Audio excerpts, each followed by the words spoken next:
Whispers of History.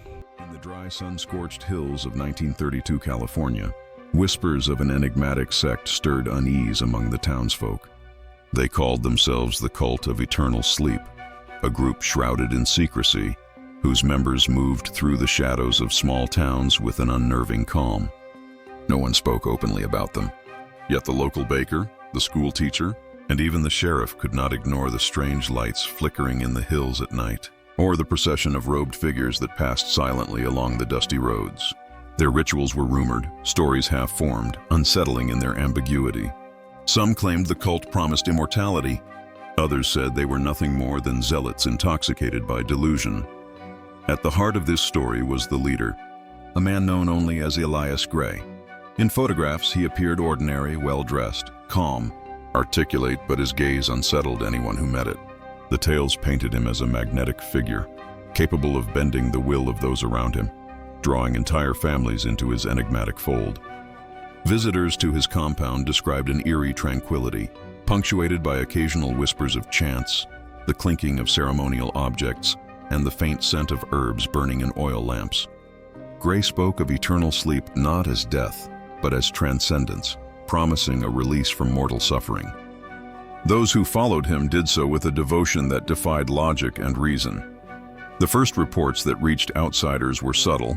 Neighbors noted the absence of certain children from school, the quiet disappearance of a farmer's family, or the unsettling calm of townsfolk who had recently visited the compound. One woman recounted seeing an entire family emerge from Gray's property at dawn, their faces pale, their eyes glazed, moving as if in a trance. Rumors spread quickly, each retelling adding a layer of dread. By the time local authorities investigated, much had already been obscured by the fog of fear and secrecy. Despite the apparent serenity within the cult, there were hints of something darker. Fires had been spotted in the hills during odd hours, and locals swore they heard chants echoing across the valleys, their meaning lost, but their cadence chilling. Outsiders who tried to approach the compound reported feeling watched, the hair on their arms rising, a deep unease that urged retreat. Livestock occasionally went missing, and animals nearby were found in peculiar, lifeless postures. The land itself seemed to respond to the presence of the cult, the hills taking on a brooding, almost sentient quality, heightening the sense of isolation and dread. The more investigators, journalists, and concerned townsfolk attempted to uncover the truth, the more the mystery deepened. Gray's charisma, combined with the cult's secluded location, created a fortress of psychological influence. Visitors described the compound as oddly symmetrical, almost hypnotic in layout, with gardens and halls designed to subtly manipulate perception. The air was thick with incense and the faint tang of chemicals whose purpose remained unknown.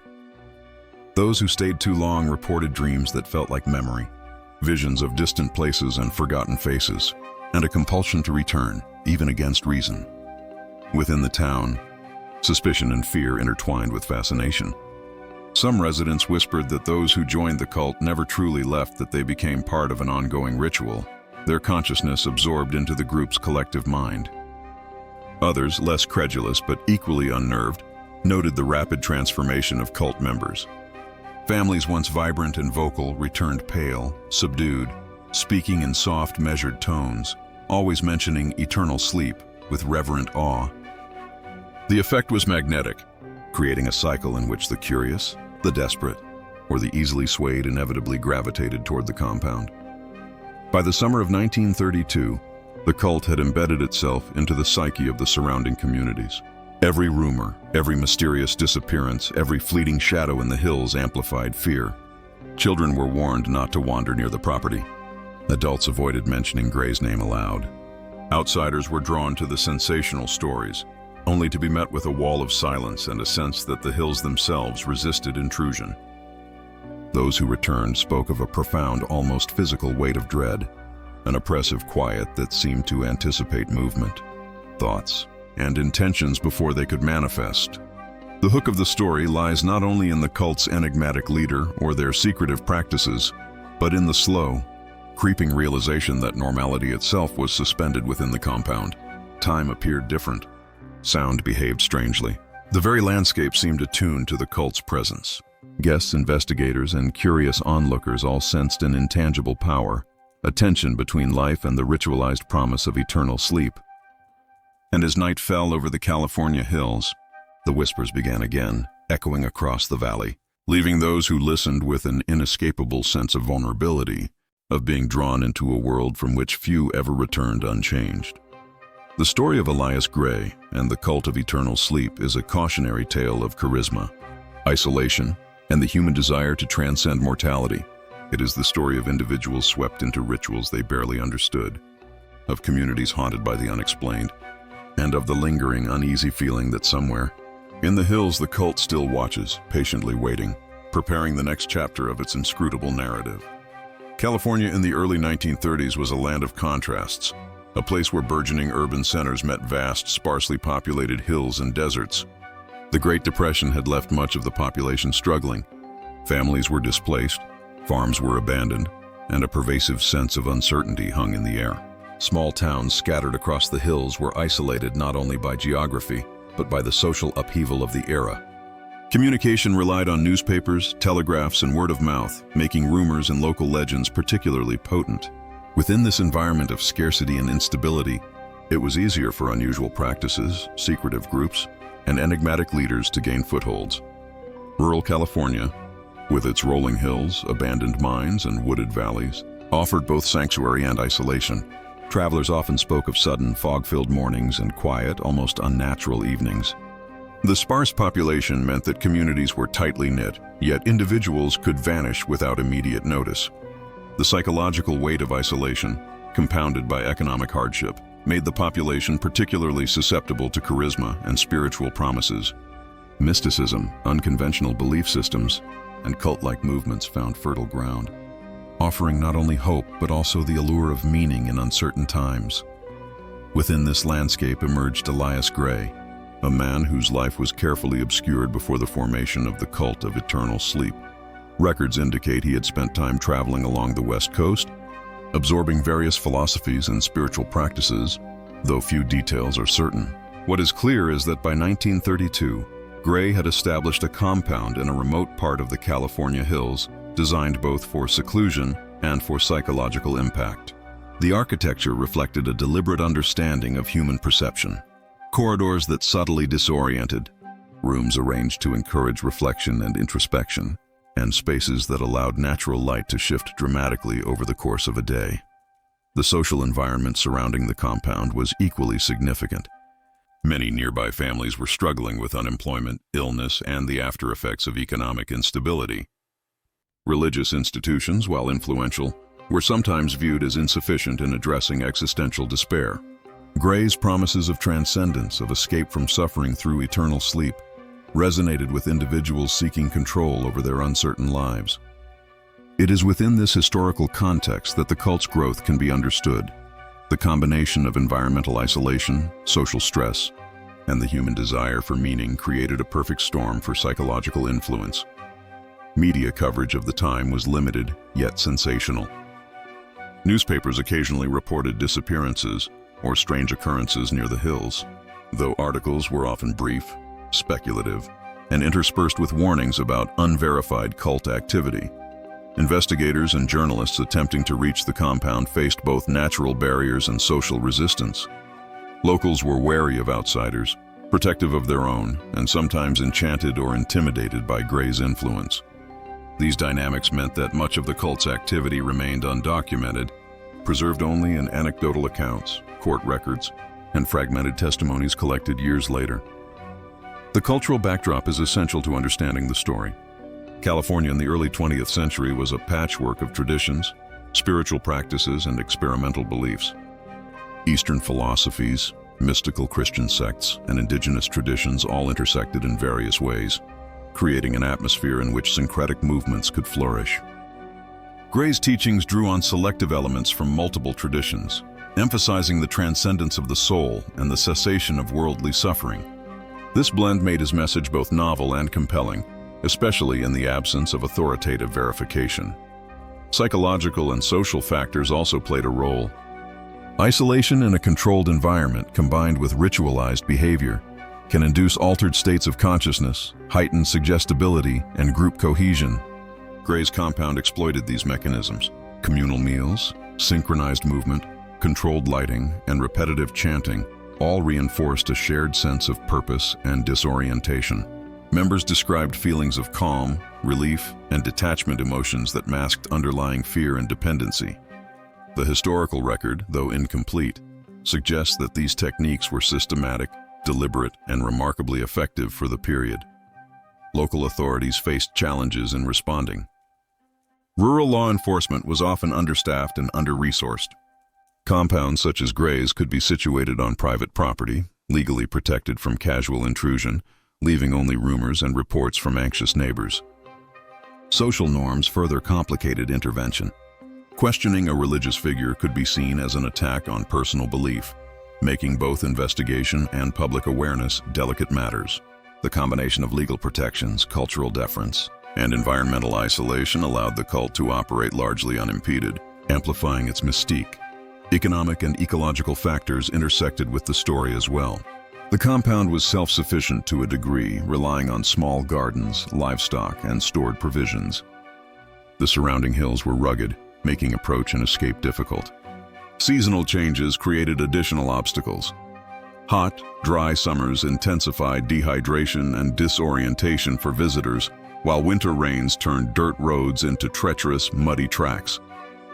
The environment itself became a psychological amplifier, reinforcing the narrative of isolation and inevitability that Gray cultivated. Education and literacy were variable across the region. Many cult members had limited exposure to scientific or medical reasoning, which made them more receptive to promises framed in mystical or pseudo-scientific language. Gray's own rhetoric blended spiritual assurance with selective references to physiology and sleep studies emerging in the 1920s, creating an impression of empirical credibility.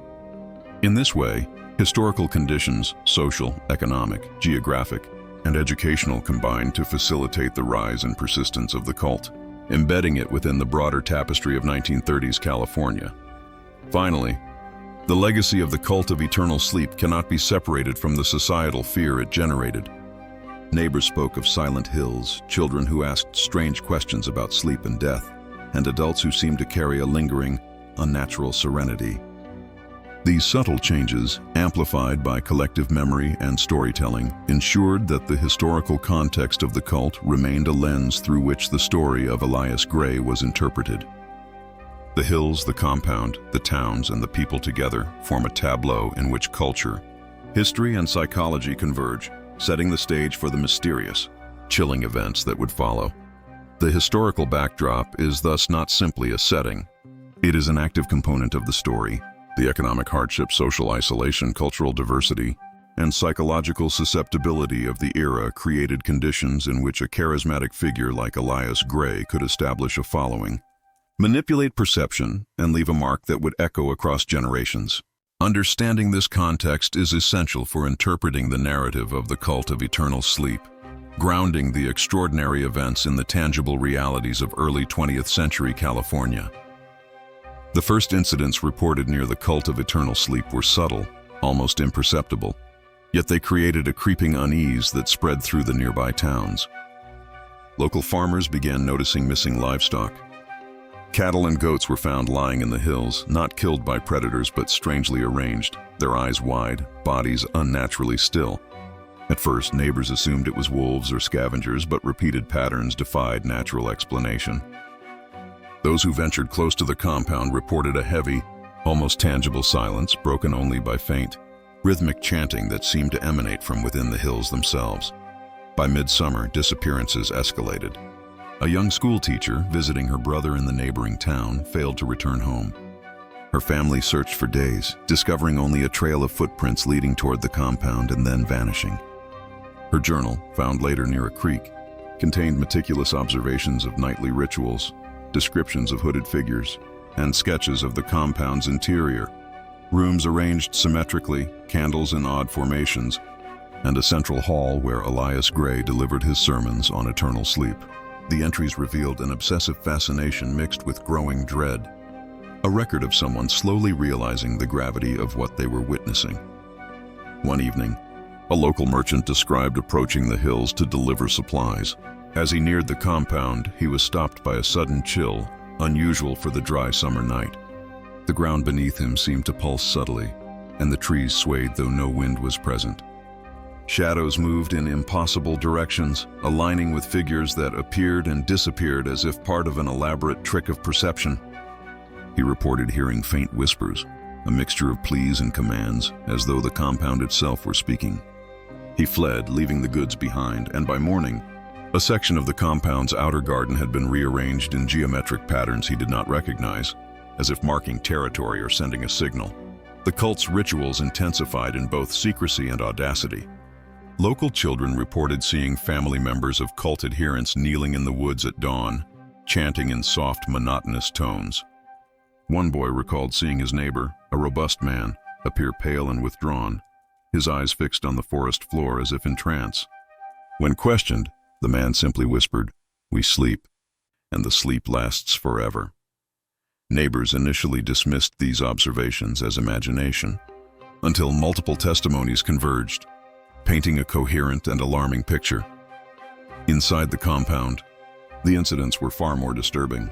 Members participated in what Gray described as cleansing ceremonies, which involved fasting, controlled breathing exercises, and prolonged periods of enforced stillness. Witnesses reported individuals collapsing suddenly during these rituals, their faces frozen in expressions of ecstasy and terror simultaneously. In some cases, these collapses were mistaken for fainting. In others, members remained motionless for hours, their skin pale, their breathing shallow. Gray would move among them calmly, chanting softly, his presence anchoring the collective trance. The psychological tension within the group was palpable, creating an environment where ordinary sensory experiences became distorted and fear intertwined seamlessly with reverence. There were episodes that escalated into violence, though not in the conventional sense. An outsider attempting to confront the group was seized by several members, their movements precise and coordinated. He described feeling a pressure against his body, as if invisible hands held him, and a sudden nausea overtook him. By the time he was released hours later, he reported seeing the compound's participants in rigid formations, chanting over a body he could not clearly identify. He fled and later testified that he believed the individual had been subjected to some combination of chemical and psychological influence, designed to induce unconsciousness or worse. Local law enforcement received more formal complaints after several. Families vanished without explanation. Officers entering the hills described disorientation, compass needles spinning, sound traveling unpredictably, and familiar paths looping back on themselves. Those who pressed closer encountered members who remained unnervingly calm, staring silently, yet conveying an implicit authority that made confrontation difficult. The landscape itself seemed to conspire with the cult, with natural formations amplifying echoes, casting shadows that deceived vision, and masking movements of participants. Medical investigations at the time were limited, but one county doctor documented a particularly chilling scene. He was invited or perhaps compelled to witness a nighttime ritual. Within the central hall, he observed individuals lying motionless on mats, their breathing shallow, eyes fixed upward. Incense and faint chemical odors filled the air. Gray moved between them, whispering instructions. The doctor noted elevated heart rates in some members, while others exhibited patterns consistent with hypothermia and hyperventilation, despite the controlled room temperature. He later speculated that the combination of ritual, chemical exposure, and psychological manipulation created a state of suspended consciousness, a condition neither fully natural nor entirely understood at the time. Reports of silent screams began circulating among nearby residents. Travelers passing the hills claimed to hear cries muffled by distance, carried by the night wind. Livestock continued to disappear, and strange formations, circles, geometric patterns, and lines appeared in fields surrounding the compound. Each incident was methodical, leaving observers with the impression of both intention and ritualistic patterning. The fear these events inspired was compounded by their inexplicability, the impossibility of proving cause, while the effects remained undeniable. As the weeks progressed, the cult extended its influence into neighboring towns. Subtle psychological manipulation offered as spiritual guidance led individuals to visit the compound willingly. Families arrived under the guise of seeking relief from poverty, illness, or personal despair. Once inside, they were gradually introduced to rituals that reinforced dependence, obedience, and the notion of eternal sleep. Testimonies later described these experiences as simultaneously calming and terrifying, a paradoxical immersion in tranquility and dread. Incidents escalated further when a young couple disappeared after attending a sermon. Witnesses noted their entranced demeanor, eyes glazed, expressions blank. Days later, their belongings were found outside the compound, but no trace of the couple remained. The compound's interior was described by subsequent investigators as arranged to encourage disorientation and suggestibility. Mirrors reflecting hallways infinitely, rooms lit to mimic both day and night, and pathways subtly guiding participants into ritual spaces. These architectural choices magnified the psychological impact of the rituals, ensuring that participants became increasingly susceptible to Gray's influence. Even the natural environment seemed to participate in the cult's operations. Hills echoed chants unnaturally, fog lingered selectively in valleys, and shadows elongated beyond expectation. Observers described a sensation of time slowing near the compound. Moments stretched and perceptions of sound, light, and movement were subtly warped. These phenomena, whether natural, induced, or a combination, reinforced the cult's reputation as a place where ordinary laws of reality were suspended. Ultimately, the inside and demi-inside in the succession of disappearances, mysterious rituals, psychological manipulations, and environmental oddities created a palpable tension across the region. Each event, whether subtle or dramatic, contributed to a cumulative atmosphere of fear, curiosity, and fascination. The incidents were not isolated. They formed a narrative, a rhythm of the cult's influence, that left townsfolk, visitors, and investigators alike questioning what was real, what was imagined, and what was inevitable. The growing presence of the cult of eternal sleep elicited a spectrum of reactions from the surrounding communities, ranging from fear to fascination. Families in nearby towns began to exchange hushed warnings, recounting tales of missing neighbors, strange lights in the hills, and the hypnotic chants echoing from the compound. Children were told to avoid the hills, while adults debated the extent of Gray's influence and the potential danger to their own families. The reactions were as much about the unknown as the known, the subtle but persistent changes in the landscape, the behavior of livestock, and the altered demeanor of cult members all fueled the growing unease. Local newspapers, limited in scope but eager for attention, reported sporadically on the cult. Articles varied between sensationalism and skepticism. Some writers warned of the dangers of following charismatic leaders, describing the compound as a den of madness or a cult of the inexplicable.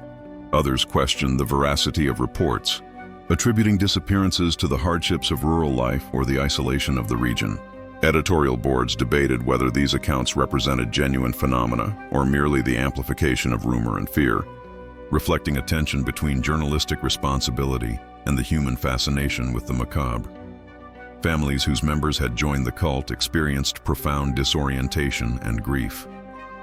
Those who remained in the town spoke of loved ones returning changed, their voices quieter, movements deliberate, eyes distant yet attentive. Conversations with former members revealed a strange duality, calm obedience, coupled with a sense of inner terror, as if a portion of their consciousness had been subsumed by the cult's rituals. Psychologists of the era, though limited in understanding and access, speculated about mass suggestion, group hypnosis, and the psychological effects of isolation combined with ritualized behavior. These interpretations offered some explanation, but the full scope of the events remained beyond contemporary comprehension. Clergy members and local religious authorities expressed concern, though their influence was complicated by Gray's reputation and charisma. Some attempted to intervene, offering counsel and guidance, but found themselves met with polite resistance, followed by subtle psychological pressure. Parishioners who had already been exposed to the cult often dismissed clergy warnings, framing the teachings of eternal sleep as a higher spiritual calling. Sermons began to include cautionary narratives, weaving together morality, obedience, and vigilance against the dangers of secretive sex. The church's response was cautious. Too direct a confrontation risked alienating its own congregation, while inaction allowed the cult to grow unchecked. Neighbors who had not joined the cult nonetheless became participants in a larger social observation. They recorded nightly activity, took note of missing items, and documented changes in animal behavior. Community meetings were held to discuss the phenomenon, blending folklore, rational speculation, and the anxiety of a population struggling with economic and environmental uncertainty. Eyewitness accounts became a critical source of information, though the stories varied, creating layers of narrative that alternated between horror and incredulity. The repetition of strange events reinforced a collective perception of threat, even as empirical verification remained difficult. Local law enforcement faced challenges beyond mere jurisdiction. The compound's location provided natural defense, while Gray's followers resisted interference through both physical presence and psychological influence. Deputies reported disorientation when navigating the hills, describing the sensation of walking in circles or of being watched by unseen observers. The compound's design, environmental conditions, and the psychological state of cult members compounded the difficulties of intervention. Attempts to force entry were met with subtle resistance, occasionally escalating to confrontations in which outsiders experienced fear, nausea, or sudden weakness, often interpreted by the public as evidence of the cult's sinister capabilities. Journalists who ventured to the hills documented their experiences with both fascination and terror. They reported sensory distortions, strange echoes, and disorienting architecture that seemed to manipulate perception. Their articles, while incomplete, spread awareness of the cult beyond local borders. Readers in distant towns speculated about the psychological, chemical, and spiritual explanations for the phenomenon. The stories emphasized the dual nature of Gray's influence, simultaneously compelling and horrifying, and framed the cult as a cautionary tale of charisma, isolation, and the human propensity for seeking transcendence. Social scientists and medical professionals later analyzed the situation with the tools available in the 1930s. Reports highlighted the psychological effects of isolation, ritualized behavior, and chemical exposure. Hypotheses included trance induction, collective suggestibility, and the manifestation of fear-driven psychosis among members.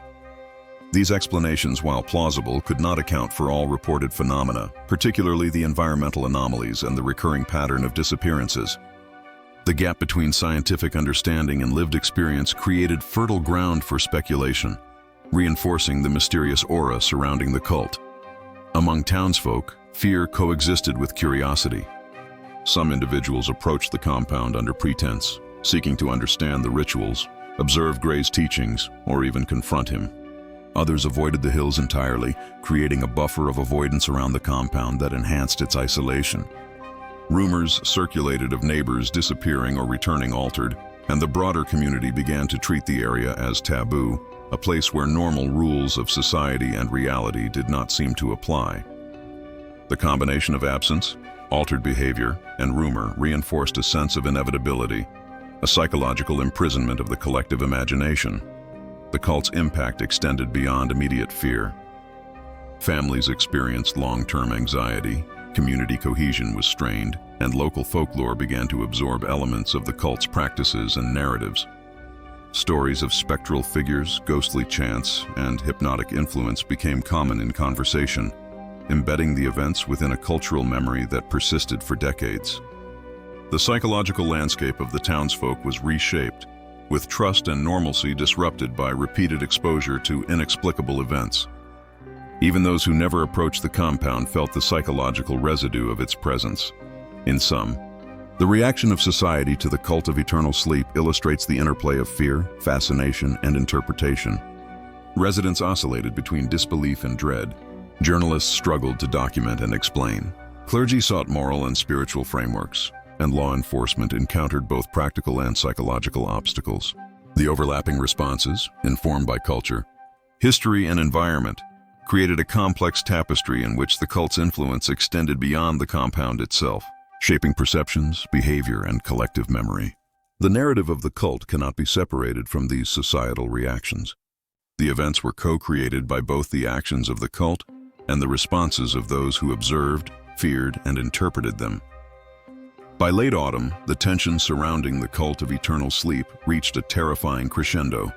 Gray's influence had solidified, his followers increasingly indistinguishable from shadows themselves, moving silently through the hills in formations that seemed to defy natural coordination.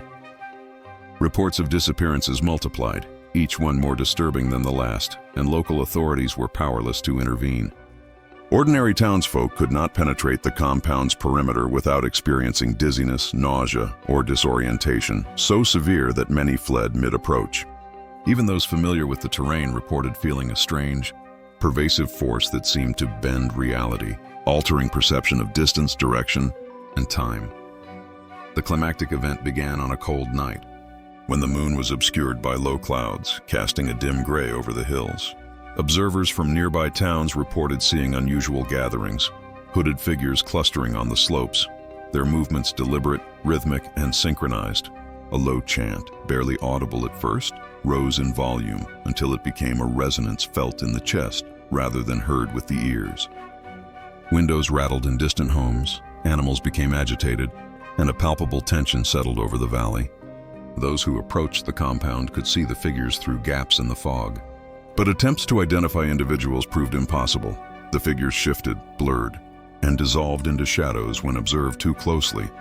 Inside the compound, the central hall had been transformed into a stage for what Gray referred to as the eternal convergence. Mats were arranged in concentric circles, candles positioned to create a pattern that mimicked constellations, and incense filled the air with an acrid, suffocating haze. Members lay in perfect alignment, their bodies taut, breathing measured, eyes wide and unblinking. Gray moved among them with calm authority, his hands guiding, gestures orchestrating movements that appeared to synchronize the entire assembly into a collective consciousness. Observers later described the scene as unnervingly hypnotic, a living geometry of motion and stillness, devotion and dread. The first incident that escalated the night into crisis occurred when a visitor, a journalist who had previously reported on the cult, entered the central hall under the pretense of documentation. Almost immediately, he experienced a profound disorientation. The walls seemed to elongate and compress, shadows twisted unnaturally, and whispers filled the space, some chanting in unison, others fragmented and incoherent. He attempted to retreat, only to find corridors looping back impossibly, hallways stretching into darkness, doors opening onto unfamiliar spaces. Panic overtook him, but he could not escape the influence of Gray's presence.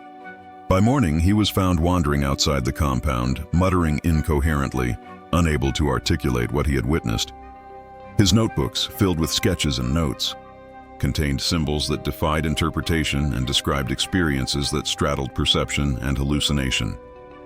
Meanwhile, members of the cult began displaying extreme physiological reactions. Some entered trance-like states, others trembled uncontrollably, and a few collapsed entirely. Gray's interventions were meticulous. He would chant softly, adjust candle positions, and guide participants' hands and heads in precise motions. The room became a theater of tension, where the boundary between life and ritual, control and surrender, reality and illusion, blurred. The air itself seemed charged, as if a collective energy had coalesced into a palpable force. Those outside the circle could feel it pressing against them, a weight that made ordinary movement difficult. At the peak of the night, a loud, resonant sound emerged, not music, not speech, but a tone that seemed to vibrate within bones. Observers described it as both terrifying and mesmerizing.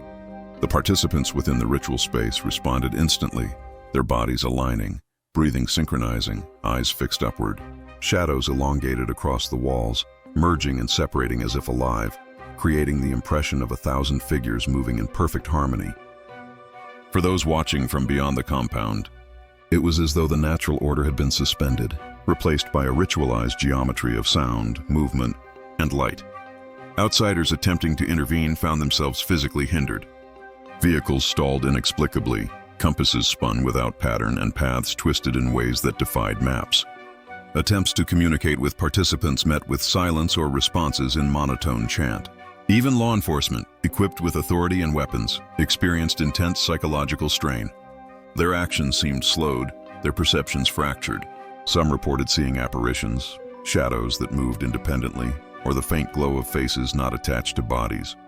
The boundary between the cult's influence and the external world had blurred, making conventional intervention impossible.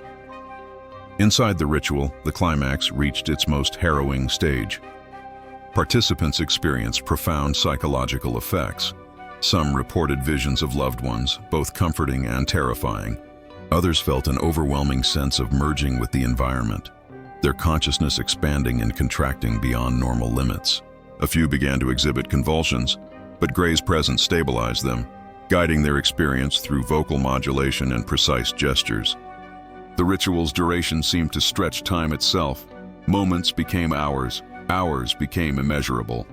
Those present later described an altered perception of reality, where fear and awe were inseparable, and the line between individual will and collective influence had dissolved. Observers outside reported that the surrounding environment changed in response.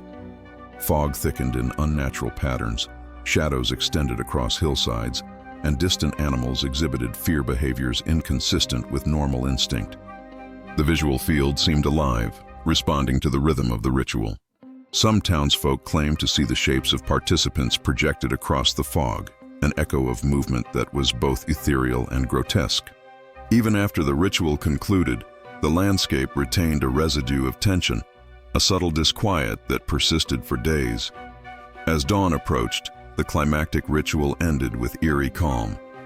Participants lay still, eyes closed, expressions serene yet hollow. Gray walked among them, his presence unshaken, adjusting mats and extinguishing candles. Observers outside noticed an immediate change.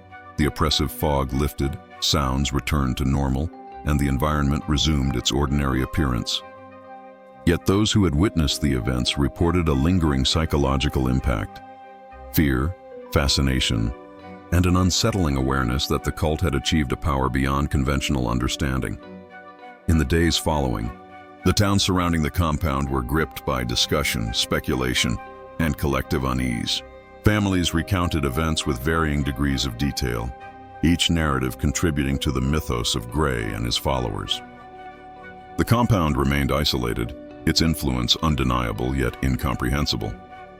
Experts speculated on mass hypnosis, psychological manipulation, and chemical influence, while folklore and rumor filled gaps in understanding, embedding the night's events into the cultural consciousness. The climactic ritual had not only demonstrated the cult's power, but had also permanently altered the perception of reality for those who observed it. Ultimately, the climactic events of that night exemplified the convergence of psychology, environment, ritual, and human susceptibility. Fear, awe, and obsession intertwined into a singular narrative that would endure for decades. The cult of eternal sleep had not only manipulated its members but had extended its influence into the broader world, leaving a lasting imprint of terror, curiosity, and unanswerable questions. In the months and years following the climactic night of the ritual, the legacy of the cult of eternal sleep lingered like a shadow over the surrounding communities. Families who had lost members to Gray's influence remained haunted by the absence of closure. Some returned after weeks or months, altered in ways that could not be explained by physical observation alone. Voices flattened, eyes distant, movements mechanical, as if a portion of their humanity had been left behind in the hills. Those who did not return were never officially accounted for, their disappearance absorbed into local lore and whispered warnings. The compound itself, though less active, remained a locus of fear. Its presence continued to warp the psychological and cultural landscape of the region. Stories of the cult spread beyond the immediate area, reaching journalists, folklorists, and psychologists across California and the broader United States. Accounts varied. Some emphasized the bizarre behaviors and hypnotic influence of Gray. Others focused on environmental anomalies and the mysterious disappearance of participants. Collectively, these narratives created a portrait of a phenomenon that was part psychological, part supernatural, and wholly resistant to conventional explanation. Scholars later noted that the events could be interpreted through the lens of mass suggestion, ritualized behavior, and social isolation. But even the most rigorous analyses could not account for the full spectrum of reported experiences. The combination of first-hand observation, rumor, and folklore rendered the cult simultaneously real and mythic. Families left behind grappled with profound psychological consequences. Grief and anxiety intertwined with fear, leaving a lingering tension that affected community cohesion. Parents worried constantly for the safety of children, neighbors distrusted strangers, and the hills around the compound became a symbolic and literal boundary between the known world and the unsettling unknown. Townsfolk adapted with caution, teaching children to avoid the hills, marking certain trails as off-limits, and perpetuating stories of the cult to instill both awareness and fear. Over time, these measures became ritualized themselves, echoing the practices of Gray's followers in a distorted mirror of protective behavior. The enigmatic figure of Gray remains central to the narrative, both for those within the cult and for outsiders attempting to understand it. He disappeared from direct observation after the climactic ritual, leaving the cult's practices to evolve among remaining members. Rumors suggested he had fled, been absorbed into the mountains, or transcended ordinary existence. Whatever the truth, his absence did little to diminish the cult's influence. The structure he created, the rituals he instituted, and the psychological imprint he left persisted. Former members, when interviewed decades later, described their memories as vivid yet inaccessible snapshots of ritual, sensation, and altered consciousness that could not be fully conveyed in words. Speculation about the long-term effects of the cult intensified. Some psychologists proposed that the rituals induced a state akin to dissociative trance, while others suggested chemical or environmental manipulation. Yet reports of lingering auditory phenomena, hallucinations, and the sense of being watched indicated that the psychological and environmental impact extended beyond individual experience. These elements blurred the line between reality and perception, reinforcing a narrative that could not be fully contained by scientific reasoning or anecdotal testimony. The cultural imprint of the cult of eternal sleep extended into local folklore. Songs, tales, and artistic depictions emerged that referenced hooded figures on hills, unblinking eyes, and the hypnotic power of ritual. Each retelling emphasized aspects that reflected the teller's perspective: fear, fascination, caution, or awe. The legend became a touchstone for discussions of charismatic authority, isolation, and the human susceptibility to influence, resonating across generations as a cautionary tale and a source of morbid curiosity. While decades have passed since Gray's time, occasional reports persist. Locals occasionally speak of strange sounds in the hills, glimpses of figures moving in patterns that defy explanation, or fleeting sensations of presence where none should exist. These accounts, while sporadic, reinforce the enduring aura of the cult and the unresolved nature of its phenomena. The line between historical event and folklore has blurred, leaving the cult suspended between documented history and the collective imagination of the region. The epilogue of the cult of eternal sleep underscores a fundamental question. What remains when a charismatic figure and a devoted following vanish into obscurity? Gray's immediate influence ended, but the patterns he established, ritualized behavior, psychological manipulation, and environmental awareness persisted, creating a long-term echo in both human memory and cultural consciousness. Families, townsfolk, and observers all carry traces of that night, whether through fear, fascination, or reflection. Ultimately, the story of the cult of eternal sleep is not solely about missing persons, hypnotic influence, or ritualistic behavior. It is a narrative about the interplay between isolation, charisma, human susceptibility, and the persistence of memory. It is a story of a landscape transformed, not by physical construction, but by psychological and cultural forces that leave a lasting impression on those who witness them. The mystery endures because the full nature of Gray's influence can never be quantified or wholly understood. In closing, one is left with a haunting reflection. The hills of California conceal not only the remnants of a cult, but also the enduring power of human imagination, fear, and the unknowable. The cult of eternal sleep may have receded from public view, yet its echoes remain, whispering through foggy valleys, in the stories told around fires, and in the silent apprehension of those who dare to approach the hills. It is a tale that challenges the boundaries of history, psychology, and folklore, a lingering testament to the power of ritual, isolation, and the mysterious allure of the unknown. The haunting question persists. Did Gray achieve a form of transcendence? Or did he simply exploit human vulnerability to leave an imprint that outlasted his corporeal existence? And those who entered the circle, willingly or not, did they ever truly awaken?